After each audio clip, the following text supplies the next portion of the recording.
Cool. So should we get started? Yeah, let's do it. All right. Great. Hey everyone, this is Jonathan Feingold with the Race Class Podcast. I have another very special guest who's here to talk about their new book. And for the deeply nerdy part of me, this was very exciting. Though this is not just a book for folks really into data and endnotes. Though if that's you, this book's also for you. But I'm here with Julie Park, a really prolific education scholar from the University of Maryland, who's here to discuss her new book, Race, Class, and Affirmative Action. Welcome. Really nice to have Thank, you. yeah, thanks for having me. So I guess just to start, can you let folks know where they can get a copy of your book, or I guess your other books, and just, learn about your scholarship? Yeah, they can get them either through the Harvard Ed Press website, has a special, I guess it might be done by the time people listen to it, but there's always like coupons on the website. And then also, major retailers like Amazon, Bookshop, and whatnot. Yeah. Cool. And yeah, maybe I'll say this over the course of the conversation, but the end notes were great. And I Oh, just I'm I so just glad you read them. so I have started reading with books that have endnotes. I start reading the endnotes first because I feel like that's often where the authors, sometimes leaving some of the spicy stuff and the personality really comes out. Yes. But you also Uh-huh. get all these really, at least, here, these really interesting nuggets that add so much texture to the story. So yeah, it's like come for the endnotes and then, stay for the book. So if you don't mind, I just want to check in and ask how you're doing. It's I guess I get generously put, it's wild out there, and things are hard in a lot of different ways. And I really appreciate you taking the time to come on. So, do want to start by just checking in and seeing how you're doing, all things considered. Yeah, that's very kind of you. I'm okay. I mean, I think I always say in my emails to people, I say, I hope you're well as can be, right? So I think I'm as well as could be, right? We're about a year out from when a lot of the chaos started and Dear Colleague letter and everything, and it has been relentless. And I think they go for the reality TV show, right, type vibe where they want people to keep tuning in by just sowing more chaos here and there. So it has been tough, but there are a lot of people who I think have had to deal with it in even more right tangible and just close to home ways. And so it's been challenging, and I'm sure like you, there are days where I just throw my hands up in the air and just want to go to bed early. And then, there are other days where it's like, okay, we just got to keep doing this because that's what people have done all throughout history is you just keep going, right? And I'm certainly encouraged by, those who have come before us who have, fought so steadily over the years. So think, okay, this is the least I can do, right? From what I can do. Yeah, no, it makes sense. And I mean, you've been going, given that you were able to, publish this book in this moment in such a sort of like quick, responsive, but also deep way. And so, yeah, no, so many folks will benefit from it. The next question that I want to ask is a question that I ask everyone who comes on this platform with me, in part because I think it's related to so much of what I'm personally interested in and as a scholar, but then I just think I think it's a useful way or useful point of entry into the conversation. And that question is, where was your racial education? Which really is meant to be this open-ended way to invite you to share about when, where, and how it was that you began thinking about this thing or these things we call race and racism. Yeah, I think I'm a lifelong learner. So it certainly began at an early age, but it's still going, right? I'm going to be doing continuing education forever.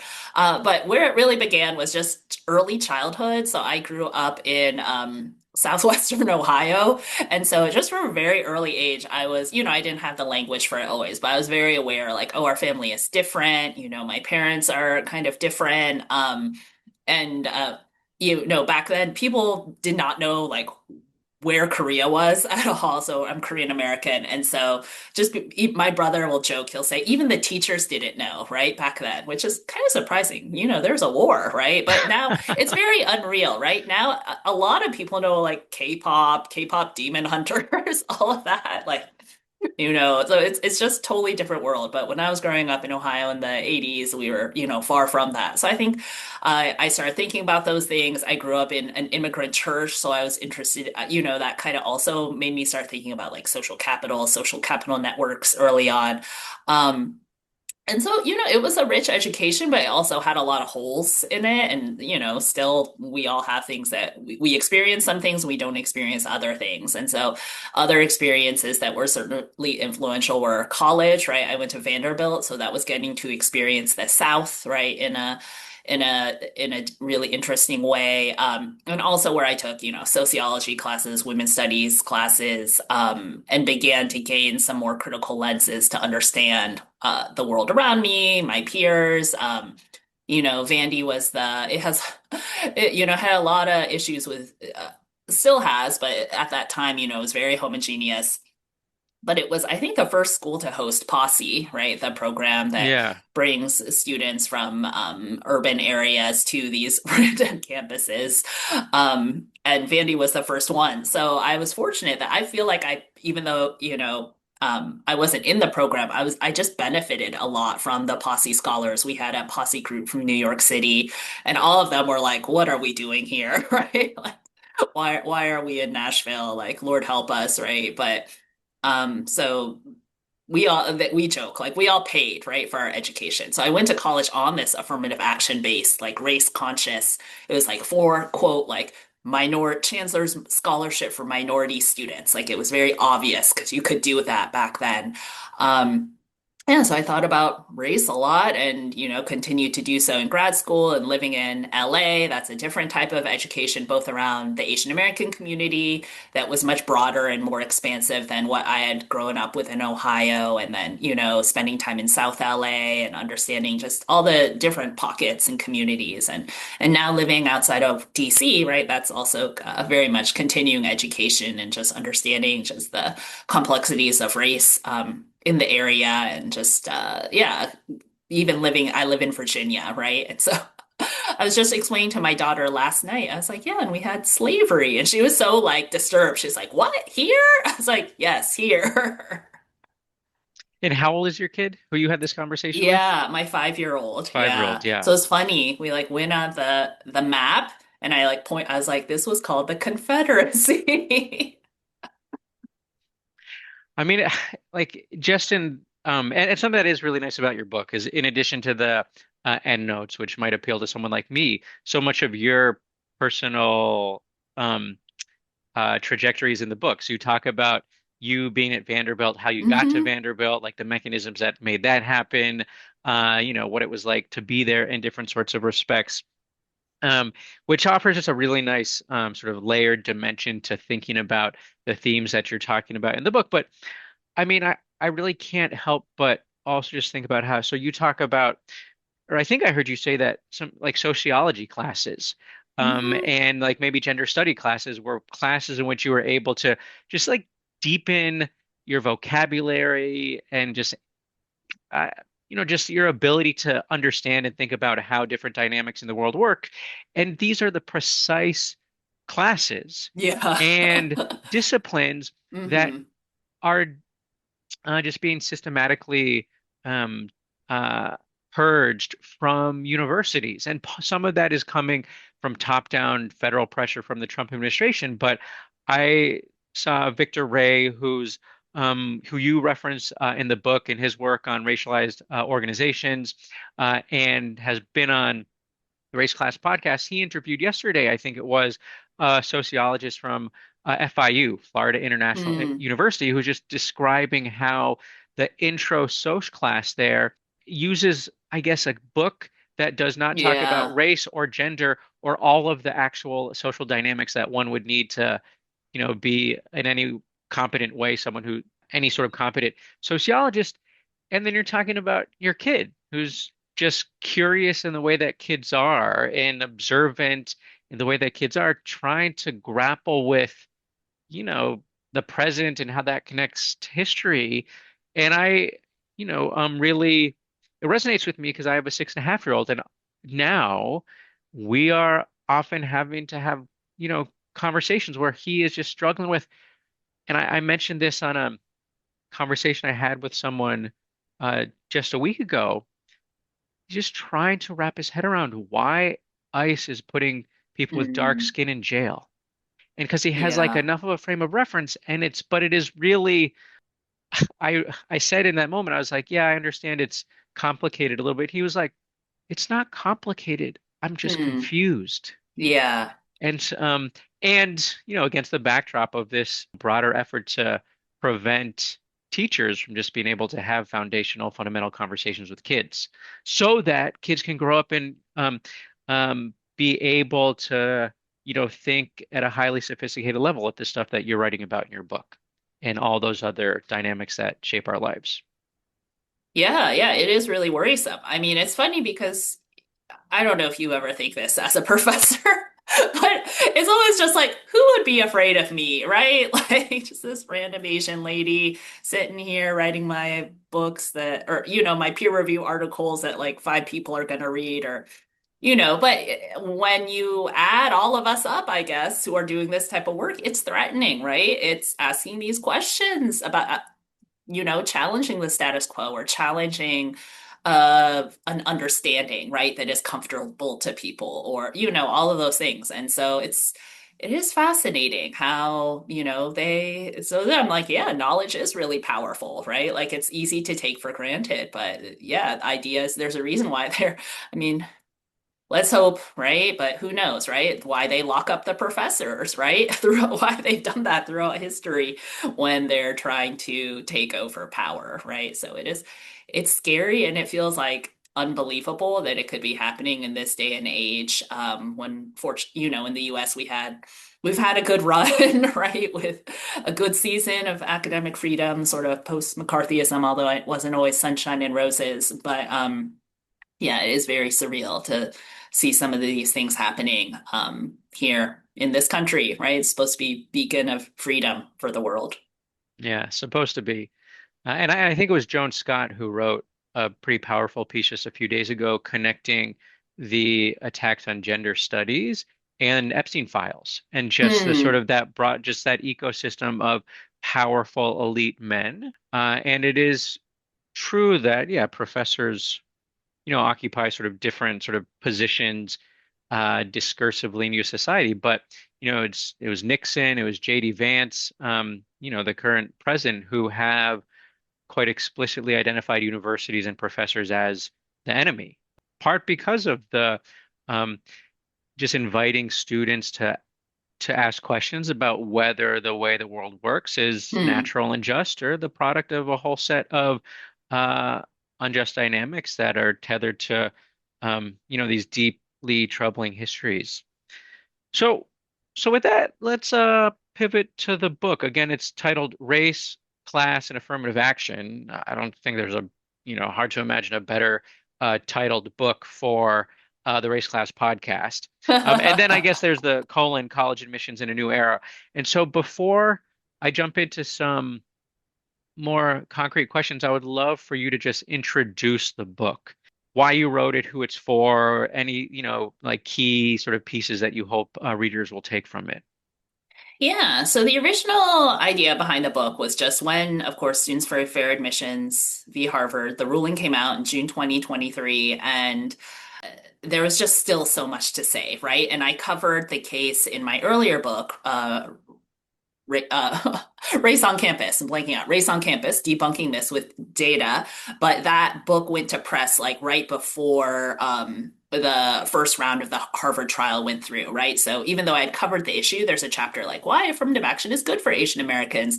I feel like I didn't get to really, there was so much that happened after that with the expert reports and, personal rating controversy and whatnot. And so I knew I always wanted to write something about that.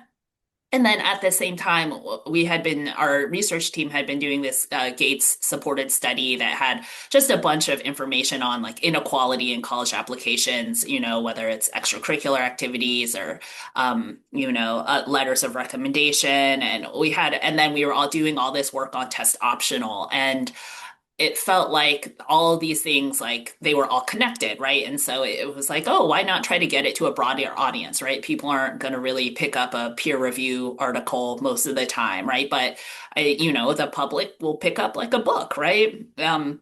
Especially if it's written in a more conversational tone. So that was like the first purpose, the original purpose, like just get all these ideas in one place. But then, as the time went on and all these things started happening, like about a year ago, right? A year and some change ago, I realized that. So at first I was like, oh my goodness, like, is this just gonna like totally like negate everything in my book? Or is it gonna make it outdated before the book even comes out? I realized no, like surprisingly no, like almost everything in there, like is everything's still pretty relevant. I even got, like towards the end, I was slotting in these last minute or edits as certain programs were going away, like landscape, right? The College Board program. So I got to slide in most places, but I think I missed one reference that makes it sound like landscape is still alive. But in other places, I was able to acknowledge that it went away. And so, as all this stuff was happening, and people started saying SFFA, the government started saying SFFA is this. And because SFFA is this, therefore, and applies, they said, claim to all parts of campus, this is, what you need to be doing. And I was just like, no, no, no, right? And so, as sort of the new purpose became on top of, pulling all this research together and putting it on in one place was to really document like what should be happening because of SFFA, what SFFA is, the ruling, and what it is not, right? And then, to be able to sort of capture this moment of, tremendous flux and just say, I say, I don't know what's going to be happening by the time you hold this book, right? But, these are some of the things that should be happening. And as of this time, this is what the law says, right? And so I thought it was important or it is important, right, in this moment to have hopefully a text that um, pushes back against, I think, some of the gaslighting we've had around, the ruling and its supposed implications for campuses. When we turned on the Zoom, but before we started recording, one thing that I mentioned to you that I appreciate so much about the book and in the short foreword from Liliana Garces is that both of you talk about SFFA accurately and with such just rich nuance, which should be the standard, but almost never happens. And sometimes it is on the part of a federal government that is actively trying to sort of confuse or mischaracterize or distort. But also there has just been such sloppiness on, Mm-hmm. many places that overstate the scope and the impact of the decision. And so it was just a wonderful feeling to just to read it with just the precision that I think we really need right now. And also, one thing that I was just struck by reading it was how much of our public discourse about admissions is sort of based on just very thin tropes and is not Mm. actually talking about admissions, like all of the sort of aspects of it that your book does such a nice job in bringing to the surface. And so we'll bring some of that in because one of the things that I'm actually going to ask you to sort of share in a minute is some of the myths that like continue to perpetuate around admissions or that you see, and the book this book helps to debunk. But first, I actually think it would be really helpful if you could share a little bit about what you're seeing in terms of demographic trends post SFFA.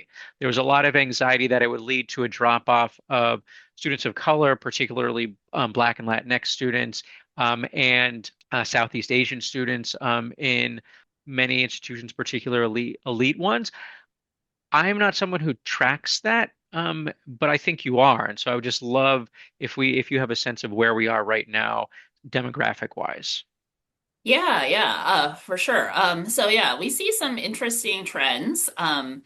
One would just be the hit to Black enrollment at numerous elite institutions. And it is interesting because the drops are more pronounced at certain institutions than others. So, for instance, Johns Hopkins, Amherst, Caltech, MIT, those have seen really heavy drops. Stanford is another one. And then at other institutions, the drops, they're there, but they're not as extreme. And so that's interesting. I'm kind of still wrestling with that, why that might be.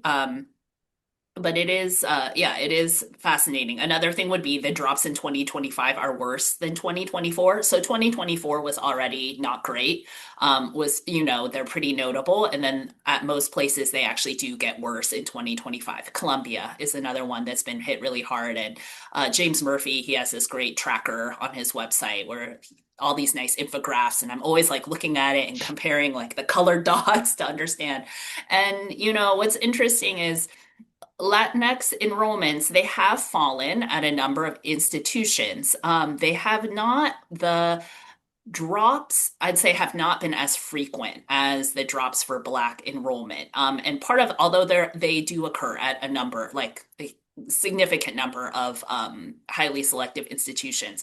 And so I've been playing around with that and, trying to understand why. And probably part of the likely answer is just population differences in the population, right? So Latinx youth ages 18 and under, they almost outnumber Black youth in the same demographic, like 2 to 1. It's almost 2 to 1, right? And so, and then with that, you have both populate, Richard Kahlenberg for years made this argument that class-based affirmative action was going to be enough to recover, right, any hits to the elite sector.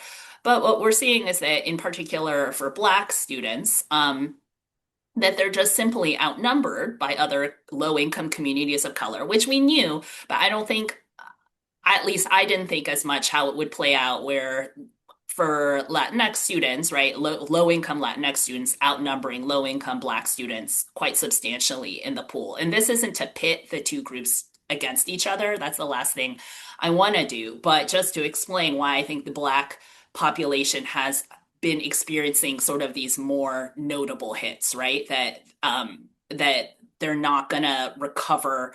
Not that the Latinx community has recovered, but they're not going to be able to, make very much of a comeback, or right. You're not going to be able to recover many of these losses through class-based affirmative action.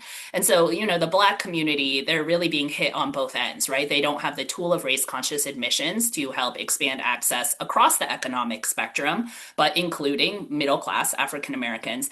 And then simultaneously, they're not benefiting as much from class-based preferences. And so I think when you combine these two things, and then it also reflects itself in like SAT scores, right? Just in terms of like the number of Latinx youth who have a certain SAT score versus Black youth because of population trends. So because of that, I think, the come away is, class action, they release this great report and they say like, but it's a mystery why Black enrollment is being hit so hard. I'm like, oh, actually, I can connect the dots on that one. So that's one trend that I think is really interesting. Another trend that I find fascinating is that I have heard some people say, well, SFFA is terrible for these elite schools, but it's actually pretty good for some public schools, right? Or, kind of selective, but not highly selective institutions. These are, I've heard people say, oh, state flagships, they're benefiting from SFFA. And I really want to push back against that narrative.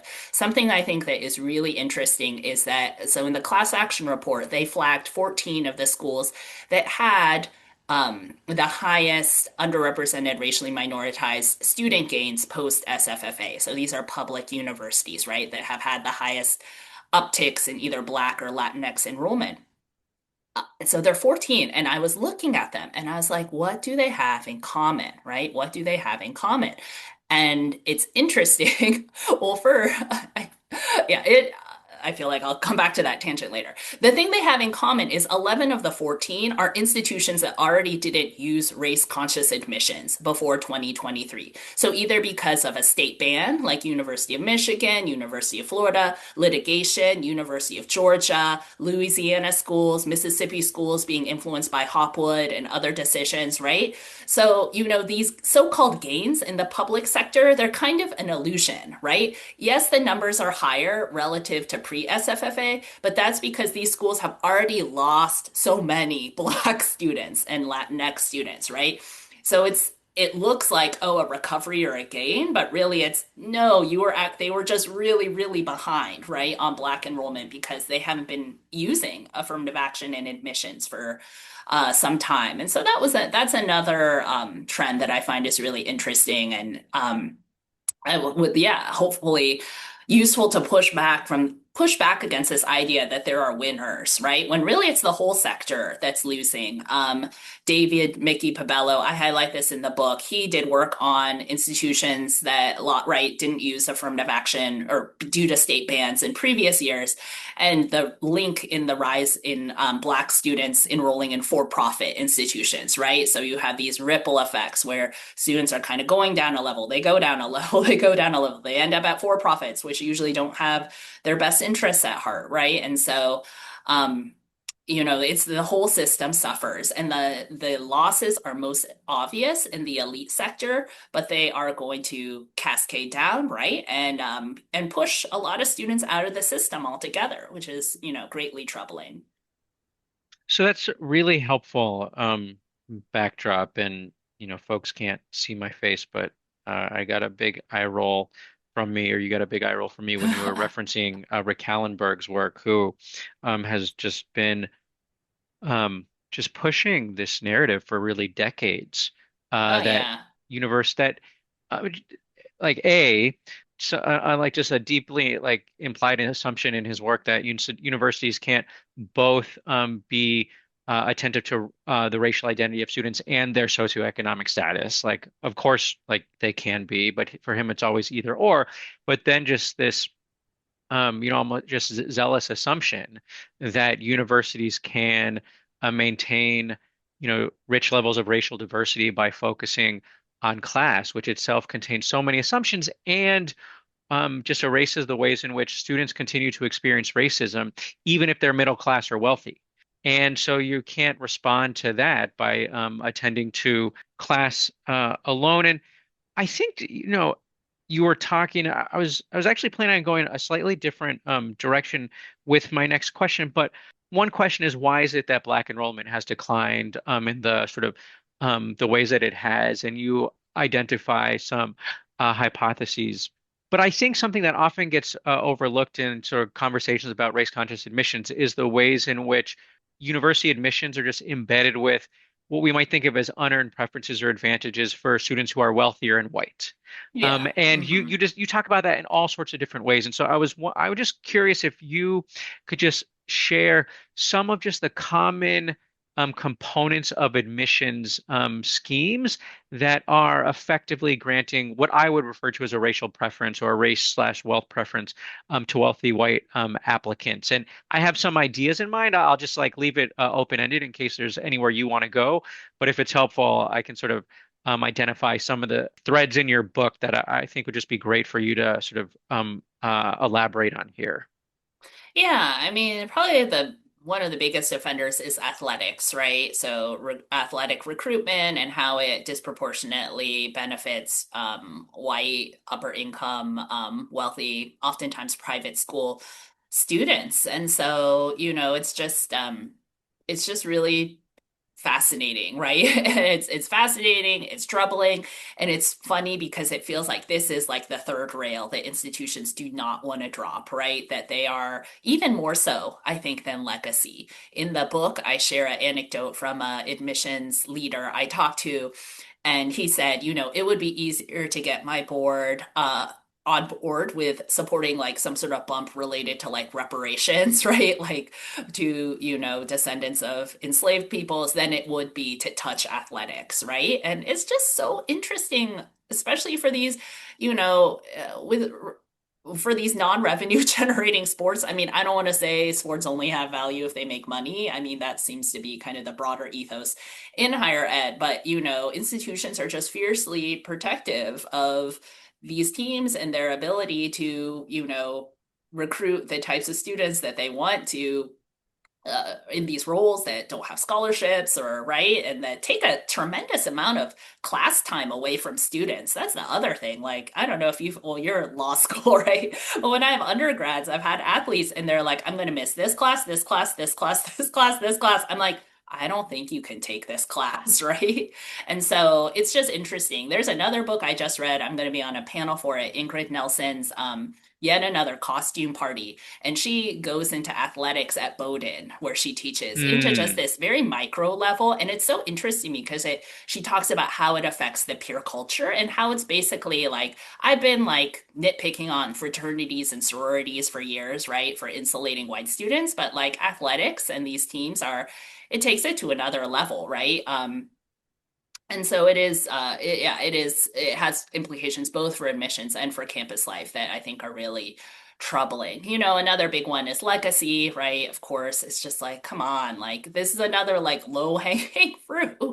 So it's just funny, right? We see these contradictions in institutions where they're like, we can't do anything. Our hands are tied. Our hands are tied. And it's like, no, sort of, right? That your hands are sort of tied, but I could identify like two, three ways off the bat that you can make choices, right? And it is interesting with athletics because I think in the early 2000s, some of these New England, like the New England Consortium, they did drop the number of seats that were allotted towards athletic preferences by about half, according to Ingrid's book, which is fascinating because it means like that athletics used to be even more dominant, right, in the 90s and prior. And so, yeah, so it's like they've made those choices before. They could make them again, but there's just power and money, right? That's entrenched behind them. And then like I talk in the book about like recruiting, right? About who gets high school visits, who doesn't get high school visits. This is really the work of Ozan Chaket and Karina Salazar. And they've done interesting work with like how the college board, like the purchase lists, how institutions can buy these lists from the college board and do this strategic targeting of, affluent students who do well on the SAT, well, who's in that bucket, right? And so it's just interesting. There are just so many forces, I think, stacked against opportunity and access. And, the one that everyone got riled up about for so long was race conscious admissions, even though we actually think it helps with access. But, this perception of, oh, it's not fair, right? It's not fair, right? I'm like, well, how come you weren't talking about the other things that aren't fair? And maybe that's because there is no equivalent group that was gonna sue, right? So Ed Bloom, right, it kind of intersected with it's not fair, and there's an outlet, right? And there's an organized legal attack, right? People who want to take down these policies. So there's maybe a certain synergy there, but it's like, come on, if you say that's not fair, you got to be consistent. And so I rag on Rick Kahlenberg a lot, but to his credit, I'll give him a little credit, right? That he has called out the Trump administration somewhat on their silence around legacy admissions, and so I'll give him that. so yeah, and I think so. Something that you just noted that I think did not get nearly enough attention in the Harvard litigation in SFFA is that it wasn't just legacy preferences that led to a really substantial number of wealthy white applicants getting admitted who would not have been admitted just on their test scores alone. Like that was, but it was also athletes, and it was athletes who were had like the biggest, I think, like the highest likelihood, or recruited athletes' highest likelihood of admission. And what I think that the general public might not expect is that they were overwhelmingly white and Hmm. wealthy, coming from, for example, prep schools. And it turns out Harvard has, if not the largest, like Division 1A sort of varsity athletics program, one of the largest in the country because of all the sports that it has. And it's not that athletics are only valuable to the extent like they're generating a revenue. Certainly that's not true. The humanities are, arguably like one of the most valuable sort of aspects of universities, even if they're not generating revenue. But when athletics is functioning as this site of just elite reproduction and enabling students to get into institutions when their standard metrics otherwise wouldn't be enough. And yet we don't have any of the public discourse that is, saying, well, like these students are like woefully unqualified, so like why should they be there? And it's not also sort of wrapped in this broader sort of racial stigmatization that's suggesting that, what, we should assume no white student at Harvard is qualified because we know at least a third of them, at least according to the data from SFFA, would not have been there based on their sort of SAT scores alone. And yet, anytime someone even like breathes in the direction of race conscious admissions, it's just this like um, presumption that it's leading to unqualified or underqualified students getting in, which to me is just a story of how deeply ingrained racial stereotypes, and particularly anti-Blackness, just over-determines our ability to even think about something like admissions, because we don't. We just have some sort of underlying hypothesis about what, like, and then that drives how we, like, the information we're interested in, and how we might um, and then how we might actually consume the information that we get. Would you mind talking a little bit about so in a moment, I want to ask you to sort of talk about how your book and your scholarship more generally responds to more sort of dominant public discourse on admissions from experts, whether, it's New York Times columnist or Raj Chetty, who has done like an Opportunity Insights. And, Raj Chetty, in a lot of ways, done like really phenomenal work. But part of the book is just like really, I think, quite elegantly taking issue with some of the ways in which Opportunity Insights and then the New York Times just sort of platforms pretty shallow ideas about standardized tests and how they may or may not be useful. And so I guess that's a very sort of broad invitation for you to either, you know, um, share with everyone how you're responding to sort of this claim that like we need standardized tests and they get a bad rap, or maybe just more broadly, what the public just really doesn't understand when it comes to standardized tests that we should, if we want to just be smart thinkers about how to use this particular metric in the context of admissions. Sure, yeah. So this is chapter 4 of the book, which is, the debate on standardized tests. And it's there's just always so many interesting things that are going on with this test optional, test free, test whatnot debate. And so this conversation is kind of never ending. And so, yeah, I don't push back against the research itself in most cases that done by Opportunity Insight. I think, all their studies, when I read it and read the analyses, I mean, yes, are there sort of micro level choices that sometimes I question? Yes. But on the whole, the studies themselves, they have really important insights about like, right, how the top 1% or 0.01% or something, how they disproportionately benefit and all the benefits that are linked to that in term. Where I do push back is some of the interpretation of what you should do with that information, and in particular, the agenda around standardized testing, right? And so you saw this kind of trifecta come out in January 2024 that I talk about in the book, where you had, Opportunity Insights, they roll out these studies. You have Dartmouth, they roll out their internal study, right? And oh, look, it looks like some Dartmouth people worked on the Opportunity Insights work, right? And then you have David Leonhardt, right, in the New York Times publish his big piece, The Misguided War on the SAT. Oh, who was a former board member of Opportunity Insights, right? So it's not by accident, right? And it was a very well coordinated media strategy. But on Twitter, I think people push back against some of the framing. So Jake Victor and Jesse Rothstein, et cetera, right? So there was this very narrow framing of what you should. They presented some data. They presented the data, and they said because of this, we think Ivy Plus institutions. They do say once in a while, like this is like the most. This is for the most elite sector, right? But there are a lot of schools that want to be for the be like the most elite sector that they're not elite. But even state schools, I've talked to leaders who say, oh yeah, our board says like if Harvard's doing it, we should be doing it too, right? And so that's where I think that some of the work becomes very loaded, right? And so they said because of this work, we think the conclusion. So David Leonhardt, right? He's highlighting things like, oh, if you have high test scores, you're more likely to work at a top firm. You're more likely to go to a top graduate school.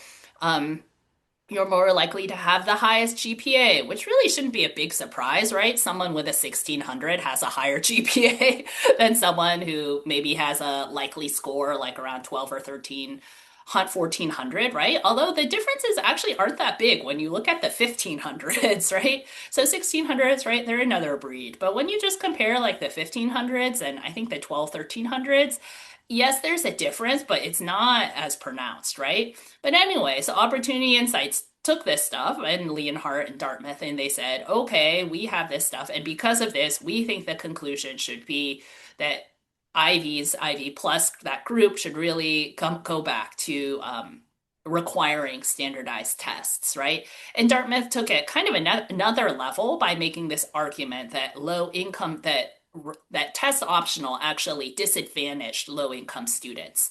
So they said, okay, look, there are all these low income students that they didn't report their test scores under test optional, right? Because they thought they were too low or whatever. But if we had required test scores and if we had known their test scores, they would have been more competitive, right? Or so therefore, so they draw this conclusion from that, that the first part I don't dispute. I'm like, yeah, there are these kids who didn't submit their test scores, and maybe they should have thought about submitting their test scores if that was what would make them stand out, right? And it is unfortunate that they didn't receive that type of guidance that, other kids might be privy to.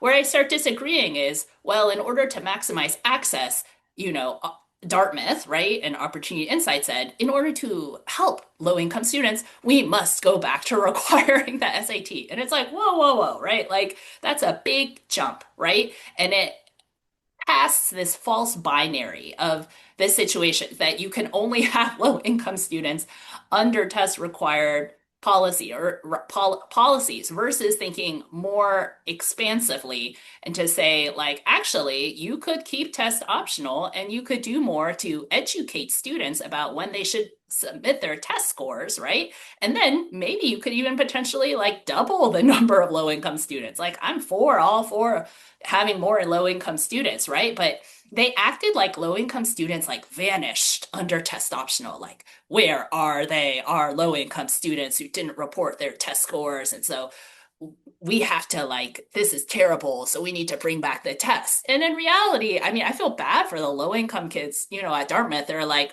hello, we're here. Like, sorry if you have buyer's remorse because we're not going to work at McKinsey, maybe. Like, there was just this total like disregard for the student, I felt, for the students they had already admitted, who obviously were pretty talented otherwise, right? Like, otherwise they wouldn't have gotten in, right? So, all of this is to say, either, there's data, you can run a study, but my sense, my observation has been that sometimes like that the policy conclusions say like are a little too rigid, right? And in that chapter 4, I really want to poke some holes and say like, hey, you could actually think of this situation differently. It doesn't have to lead you back to requiring standardized tests. And other institutions have taken a different stance, a different pathway, right? And if schools were more like transparent and they were like, you know what, we do work for McKinsey, so that's why we want tests. Maybe, I would have less of a big deal of it. But they have all these like they do it in the name of like expanding access for low income students. And I'm like, I don't really think that's going to help you very much. Because we have decades of research that will say that tests generally do the opposite, right? And this is where you have to get at that race class dynamic, right? Where it will affect, lower income students in a particular way, and it will probably have a hit on your Black students in a somewhat different, maybe some with some overlap, but also with some distinctions. And so, yeah, so that chapter is really my effort to complicate the discussion, to, bring in, I especially highlight Mike Bastedo's research because I think it's so helpful because he talks about, yes, there is this benefit when low income students, when their test scores are read in context, but more affluent students are going to benefit even more because guess what? They benefit too when their test scores are read in the context in comparison to their peers, and they're just a lot more of them in the pool, right? So any unique effect you're going to have for low income students is probably going to be, wiped out and canceled, right? And so it's just funny. Like, I think, yes, I understand they want tests. They want tests, but I don't think they need tests. And it also troubles me, I think, that they rolled this out, prior before we really even had very much data on the effect of the ruling. Like they were just feeling really confident, or maybe they just didn't care. I don't know. Like, so, this ruled out in early 2024. So everyone made their announcements kind of during spring 2024. And then we got the first SFFA numbers fall 2024. And so it's just interesting how I felt like that conversation around bringing tests back, it was a very also race neutral conversation, or they cast it as around SES, opportunity for low income students. Um, yeah, so I think it was complicated. So in that chapter I hope to unpack it, right? And then also poke some holes, right, in some of the arguments that have been advanced. Yeah, and I mean the chapter for me was enlightening because I was generally familiar with the ways in which some institutions moved away from requiring testing, and COVID was a big piece of this, and just sort of broader, just like social realities, and then went back to it. But what I was struck by was, and what is still sort of curious to me, and I would have to speculate, is why it was that university leadership made the decision to go back to requiring testing when so like you quote Cal State or excuse me Caltech which produced a report that stated during the period of test-free admissions that quote unquote rigorous internal analysis indicates that standardized test scores have little to no power in predicting students' performance in the first term mathematics and physics classes that first year students must take as part of Caltech's core curriculum. Further, the predictive power of standardized test scores appear to dissipate as students progress through the first year core curriculum. But Caltech still sort of reverted back to being test required for admissions, though, as you say, they never said that those findings were wrong. They Yeah. just nonetheless made the decision to go back. And another couple things that just come up in your book that I think is helpful is one is to sort of trouble the notion that we should just think that to the extent an SAT score correlates with first year GPA or GPA, that in itself sort of answers any meaningful questions, given that students in the context of, test taking and then on campus are going to be very differently situated. And so you talk about Mhm. how, well, if you have to work 20 hours a week, and like while you're in school, there's reason to believe that we shouldn't actually think about your GPA in the same way that we think about someone's who is not having to work. But then also I think, quote conversations that you had with actual admissions officers and like their response to like going away from tests and being like, oh, this was not that difficult. We actually felt freed because we didn't have to constantly attend to making sure that our like mean score was hitting a particular benchmark, whether or not that was like something that US News was going to sort of fold into its ranking of ours, but just for purposes of maintaining, particular prestige that itself is associated with an SAT score. Yeah, our research team did interviews with admissions officers, senior admissions leaders. We had a survey, and on the whole, people were really enthusiastic, both about test optional and test free admissions. They felt good about the students they were admitting. They said these are still really strong students, but that it took kind of a burden off of them to not have to, have test scores kind of looming in the background. This conversation is going by much more quickly than I want it to, but I think that's because there's really so much in your book. And so I have a few forward-looking questions that I just sort of curious how you're thinking, like where we go from here. But before I turn there, I'd love for you to talk about something that I really appreciate about your work is you're not just thinking about the moment of admissions, how to take into account all, different factors that differently situate students so that we don't fall into this practice of, presuming, as you put it, that we're getting the quote unquote best and brightest. But you also, and I've benefited from this in work that we produce together, you think really deeply about how universities are structured just internally, the programs and that they offer students in ways that both promote a more inclusive environment, but also environments that benefit everyone. And so I guess I'd be interested. So I'm specifically interested in you talking a bit about ethnic studies and related curricula, in part because I really appreciated how you talked about that in the book, and because ethnic studies is something that is directly under attack right now. I think it's UT Austin that just announced it's going to essentially um, merge a bunch of its ethnic studies departments into something that I think is generally seen as an effort to sort of undermine the autonomy of those departments to do the work that they do. Um, and so, do you mind just sharing, I guess, how you think about ethnic studies and related curricula as being connected to sort of this broader conversation that we're having, and then any research on the benefits of those sorts of curricular opportunities for students? Yeah, with ethnic studies, I think it's going back to the beginning of our conversation where we said knowledge is power. So therefore, certain forms of knowledge are threatening, right, to some people. And so ethnic studies, I think can play a really vital role. It's like just the attacks, like there have just been so many attacks and it's just incredibly troubling. And theoretically, could you have an ethnic studies class that like isn't, doing what it's supposed to be doing or isn't having like effective teaching? Yeah, that's possible, but that's true of any discipline, biology, right? Math, anything, right? But we don't say, oh, let's stop teaching biology or let's stop teaching math, right? And on the whole, I think most ethnic studies classes actually are pretty well received by students.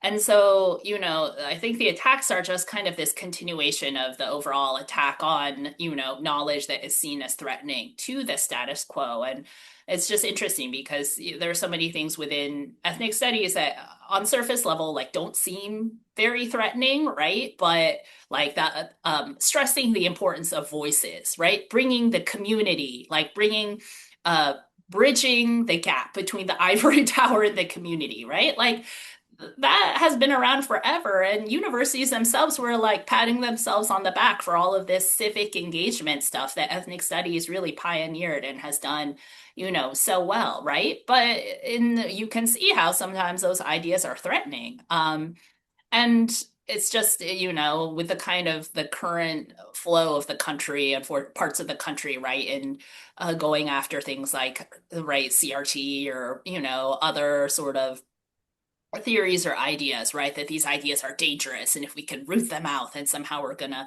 restore America back to this thing that it probably never was, right? And so, within that, I think ethnic studies just continues to be so incredibly important. And it's funny because even within the ethnic studies community, you will have debates, right? You have debates about has ethnic studies moved away, right, from its more activist roots.